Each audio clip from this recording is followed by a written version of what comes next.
20 February 1707 रोजी वयाच्या 88व्या वर्षी निराश अवस्थेत औरंगजेबाचा मृत्यू झाला.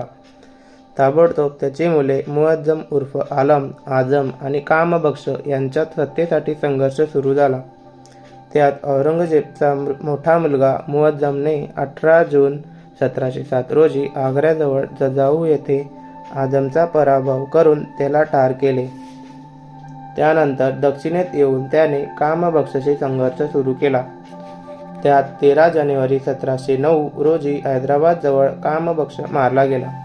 मात्र त्याआधीच म्हणजे आझम मारला गेल्यानंतर आपला मार्ग निष्कंटक झालेला पाहून मुअज्जमने बहादूरशाह पदवी घेऊन स्वतःला सम्राट घोषित केले व तो दिल्लीच्या सिंहासनावर विराजमान झाला.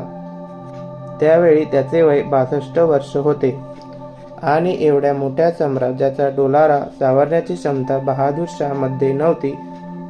त्यामुळे की काय, नव्या सम्राटाने शांततेच्या धोरणाचा अवलंब केला.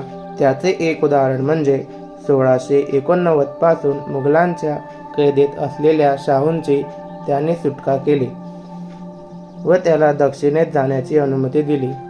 कदाचित मराठ्यांची सुलूक प्रस्थापित करण्याचा सम्राटचा प्रयत्न असावा. अशाच प्रकारच्या धोरणाचा अवलंब त्याने राजपुतांबरोबर केला. परंतु शिखांबरोबर मात्र बहादूरशाहाला संघर्ष करावा लागला.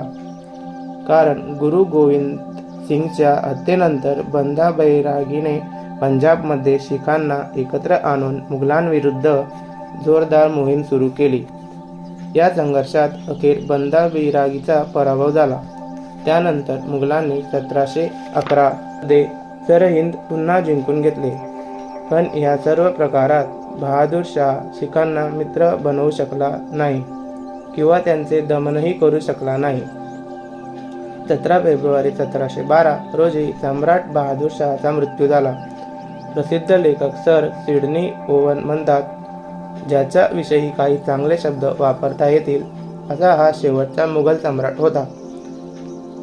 त्यानंतर साम्राज्याचे झपाट्याने झालेले पतन म्हणजे मुघल सम्राटाच्या राजकीय अकर्मण्यतेचे व दुर्बलतेचे प्रतीक होते.